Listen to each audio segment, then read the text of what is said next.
के साथ साथ भी हैं, उन पर रामायण के विविध प्रसंगों का चित्रांकन किया जाएगा और वो भी बड़ा ही अद्भुत, बड़ा ही सुंदर दृश्य होगा। दीप देखिए जल रहे हैं।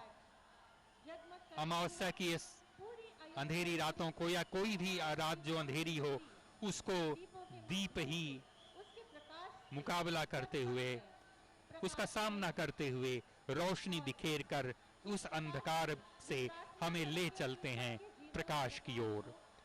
तभी कहा गया है तमसो मा ज्योतिर्गमय, अंधकार से हमें प्रकाश की ओर ले चलो।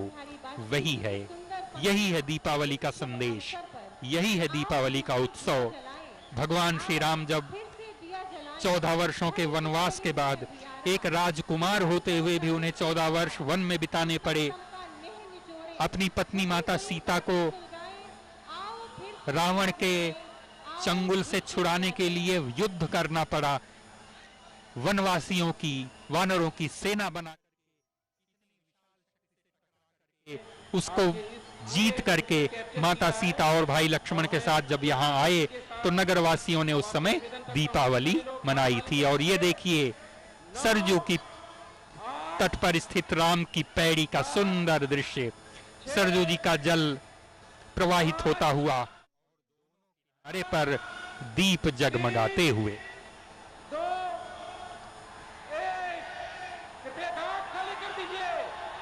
और देखिए यह जयकारा जो आपके टेलीविजन स्क्रीन पर सुनाई दे रहा है, बड़ा ही सुंदर दृश्य,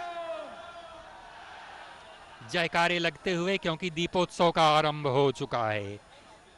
माननीय मुख्यमंत्री ने स्वयं अपने हाथ से दीपोत्सव का शुभारंभ किया और कुछ ही समय में यहाँ लेजर शो आरंभ हो जाएगा, तब आप उसका भी आनंद ले सकेंगे।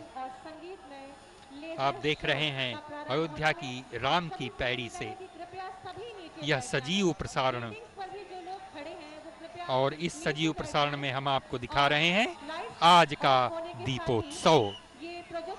यह दीपोत्सव जो कि दीपावली का आरंभ माना जाता है, यहीं अयोध्या से ही भगवान श्री राम जब वापस वन से आए थे और दीपावली नगरवासियों ने सजाकर उनका भव्य स्वागत किया था, तभी से इस तिथि को प्रतिवर्ष दीपावली मनाने की प्रथा कार्तिक अमावस्या के दिन आरंभ हो गई थी और वही प्रथा आज तक चल रही है। और हमारे माननीय मुख्यमंत्री जी ने अपने प्रयासों से इसे भव्य और एक दिव्य रूप दे दिया है। बड़ा ही सुंदर दृश्य दीपावली का, दीपों की ये पंक्तियां देखिए, बड़ा ही सुंदर, बड़ा ही अलौकिक सा दृश्य हमारे सामने उपस्थित हैं। कुछ विभिन्न आकृतियों में भी दीपक सजाए गए हैं, जो कि कुछ आकृतियां बनाते हैं आपके सामने। ये देखिए, इनमें कुछ श्री राम से जुड़े हुए प्रसंग हैं और कुछ ऐसे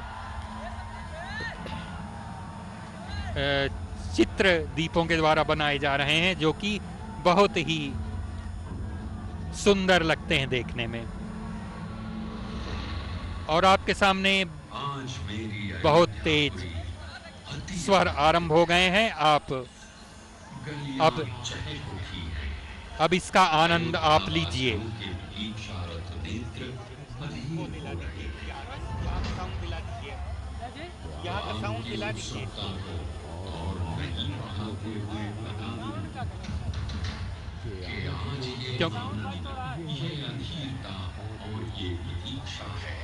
महर्षि वाल्मीकि द्वारा रचित रामायण के लिए जो उन्होंने अपने योग्य शिष्य लव और कुश को सुनाई। आज महर्षि वाल्मीकि स्वयं पधार रहे हैं मेरी अयोध्या में, अपने आराध्य राम की कथा सुनाने, हमें राम की मर्यादा बतलाने।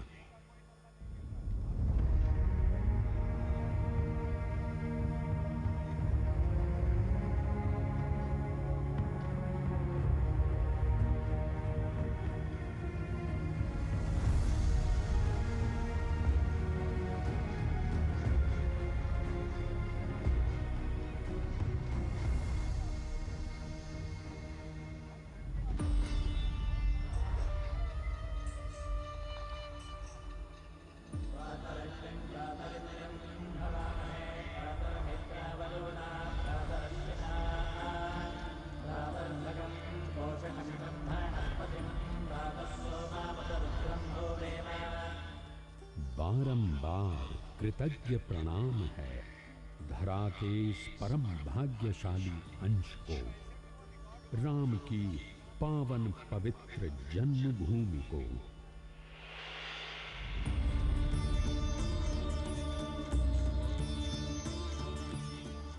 इक्ष्वाकु वंश प्रभवो रामो नाम जनैः श्रुतः नियतात्मा महावीर्यो द्युतिमान धृतिमान वशी।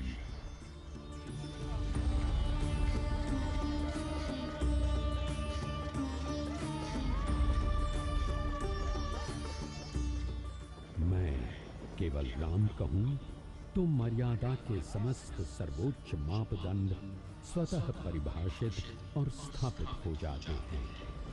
फिर भी मैं उन आदर्शों को बार बार रेखांकित करता हूं जो राम को मर्यादा पुरुषोत्तम बनाते हैं।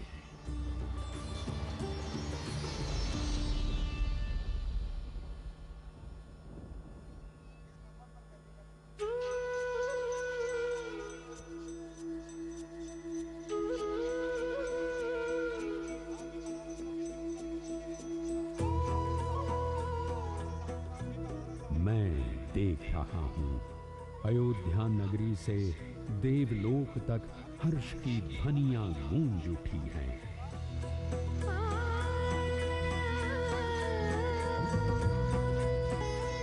त्रिलोकीनाथ प्रभु श्री राम ने मां कौशल्या की कोख से प्रकट होकर पृथ्वी लोक को धन्य कर दिया है।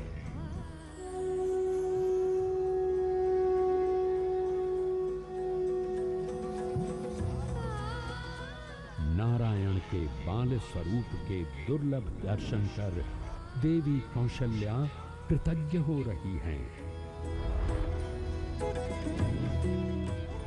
उनकी बाल लीला देखने को लालायित हो रही हैं। माता की मौन आज्ञा का पालन कर राम आनंदित हो रहे हैं।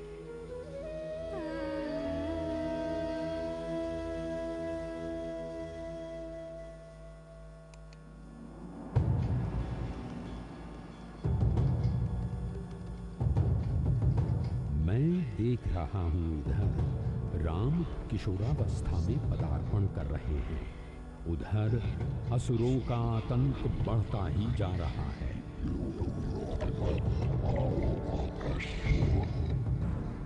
मुनि विश्वामित्र को पता है असुरों का अंत राम ही कर सकते हैं यदि वे रक्षक बनकर मुनि के आश्रम आ जाएं।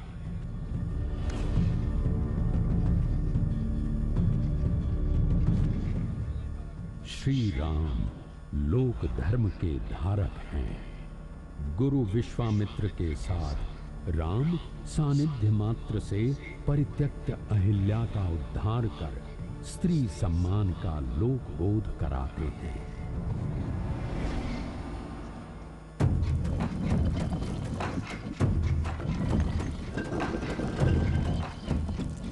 गुरु विश्वामित्र के साथ राम जनकपुर पहुंचे हैं। वीरता, धीरता, गंभीरता एवं कोमलता, इन समस्त गुणों और आचरणों को एक साथ धारण करते हुए राम दिखते हैं इसी जनकपुर में। मनोहारी छवि से युक्त दो राजकुमार राम एवं लक्ष्मण को देख वाटिका का हर पुष्प कौतूहल में है एवं उत्सुकता में है। जनक दुलारी सीता श्याम वर्ण के राम के अनुपम सौंदर्य को देखकर सीता आह्लादित हो उठी है। स्वयंवर में शिव धनुष भंग करने वाले को सीता वरण कर लेंगी। हिला सका न जिसे कोई बलशाली, राम ने खंडित कर दिया है पल में उस शिव धनुष को।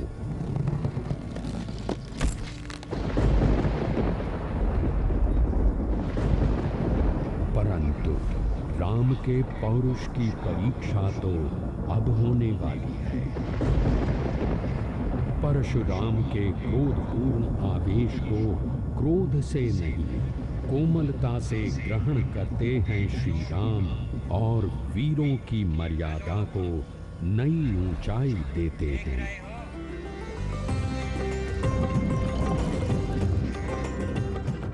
आज राम अयोध्या पधार रहे हैं।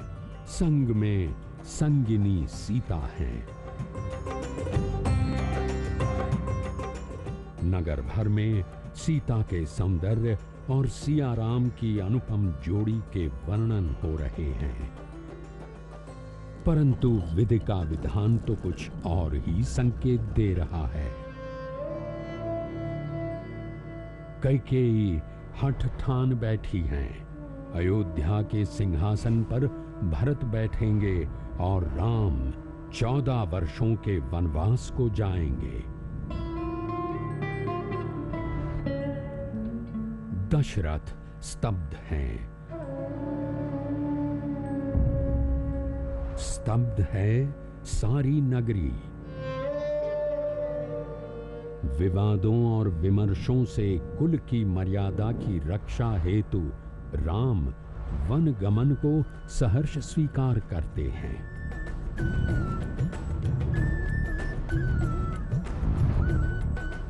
प्रसन्नता और अप्रसन्नता के भाव से परे राम नगर छोड़ चल पड़े हैं वन को।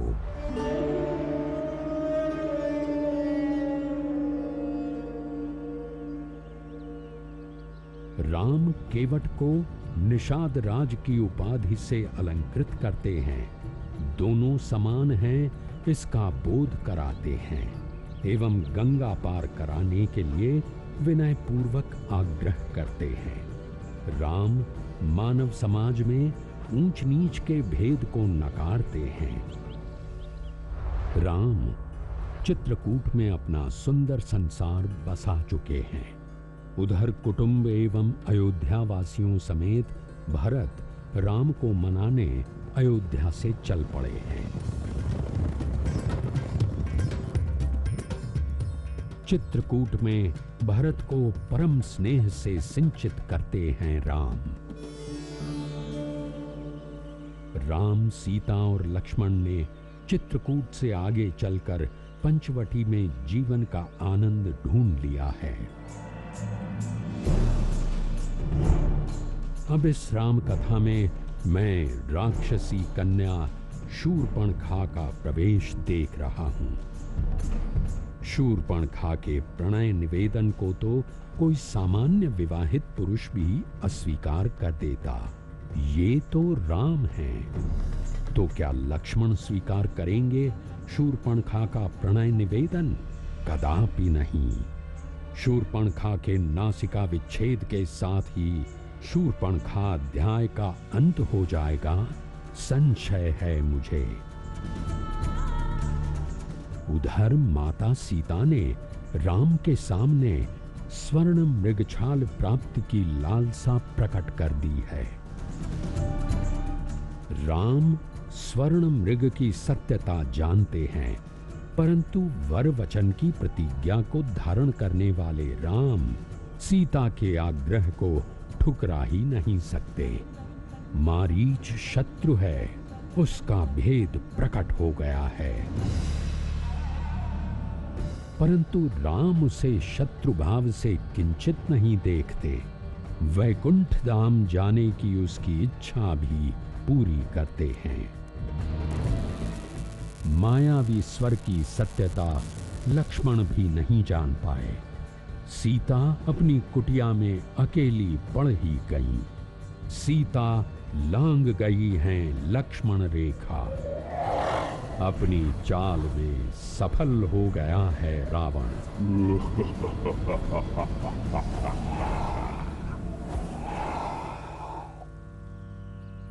वियोग के क्षण में भी राम न धैर्य खोते हैं न धर्म।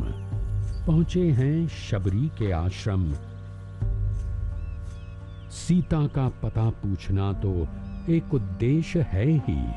शबरी को उनके हीन मनोभाव से मुक्त कराना भी राम का उद्देश्य है। भगवान भी अपने अनन्य भक्तों को ढूंढने की लालसा रखते हैं।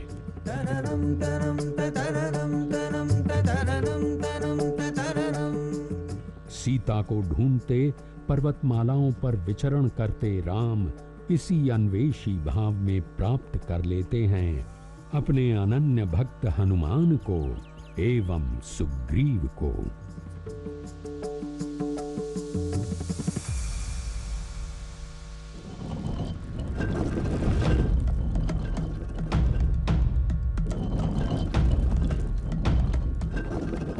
राम काज को आतुर हनुमान सागर पार लंका स्थित अशोक वाटिका पहुंचे हैं, जहां घोर वेदना में घिरी माता सीता राम की मुंदरी पाकर अति विस्मित हैं।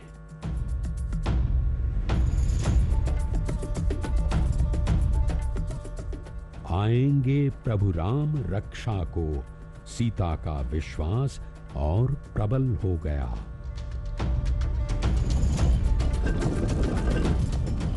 रावण राक्षस कुल का है, परंतु साधारण योद्धा नहीं है। ऊपर से उच्च कोटि का प्रकांड पंडित है और शिव का अनन्य उपासक भी।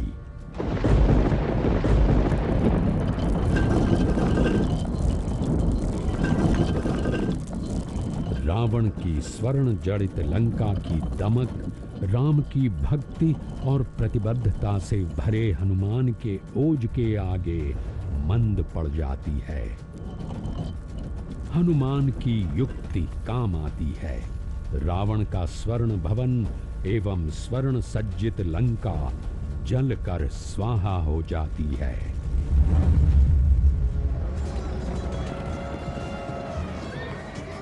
लंका में भीषण युद्ध छिड़ चुका है।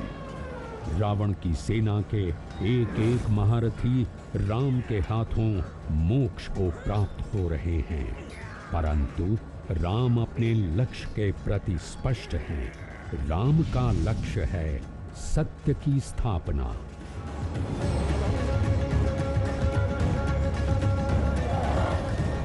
युद्ध के मैदान में ये कैसी अशुभ घड़ी आ गई है। मूर्छित लक्ष्मण की रक्षा के लिए संजीवनी लाना संभव भी है या नहीं?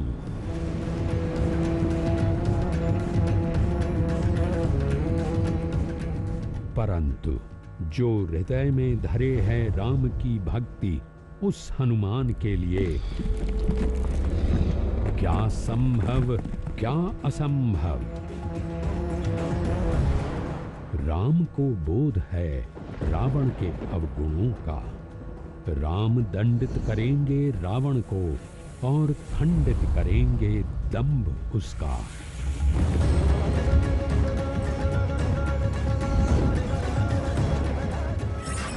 राम की सत्य शक्ति और रावण का पराक्रम टकराएंगे। क्या होगा परिणाम आज? व्याकुल हैं देव सभी।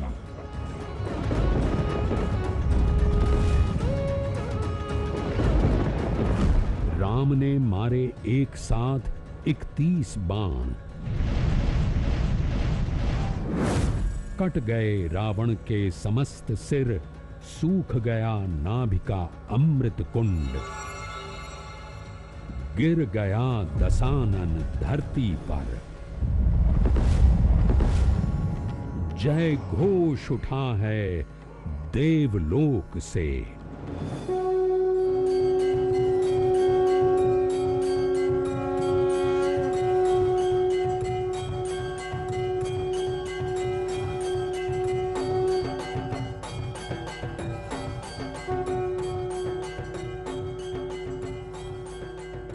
असत्य पर सत्य की विजय स्थापित करते हैं राम।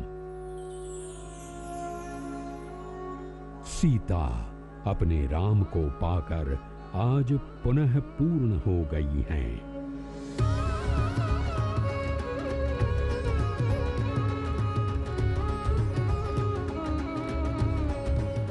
प्रसन्न हैं तीनों लोकों के देवता गण।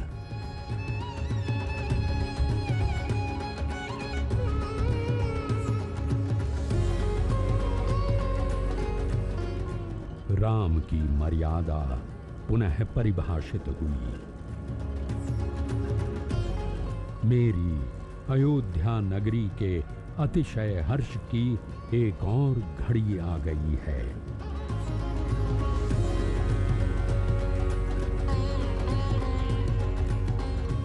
प्रभु राम और देवी सीता की चरण धूलि को पाकर अयोध्या पुनः धन्य हो जाएगी। धन्य हो जाएंगे अयोध्यावासी।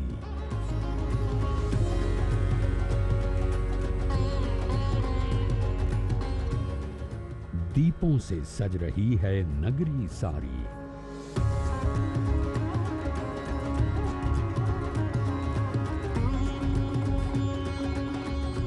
मानो राम के अभिनंदन को अयोध्या की धरती पर उतर आए हों सब ग्रह और तारे।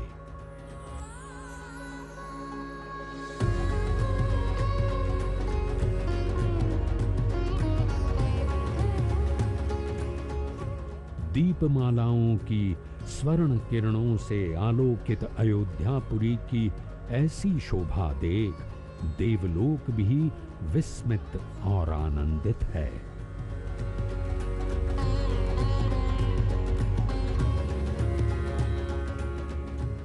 प्रभु श्री राम के स्वागत उत्सव दीपोत्सव के इस उल्लास में गूंज उठी हैं जय घोष ध्वनियां।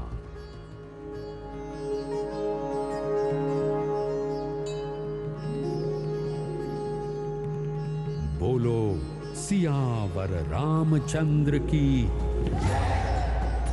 पवन सुत हनुमान की। जय जय दशरथ सुत जय रघुनंदन, जय जय रघुवर जय कौशल्यानंदन। जय जय रघुनंदन जय जय श्री राम, जय श्री राम जय जय श्री राम। सियावर रामचंद्र की। बोलो सब एक स्वर में सियावर रामचंद्र की, पवन सुत हनुमान की।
त्वमयो देवाः महावीरो महाबला ज्ञान गुण भक्ति संगमो श्री हनुमते नमो नमः।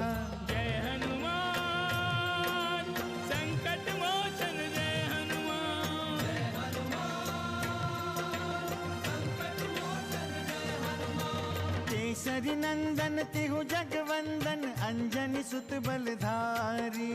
केसरी नंदन तिहु जगवंदन अंजनी सुत बलधारी। संकट मोचन नाम तुम्हारा संकट मोचन नाम तुम्हारा हर संकट पे भारी।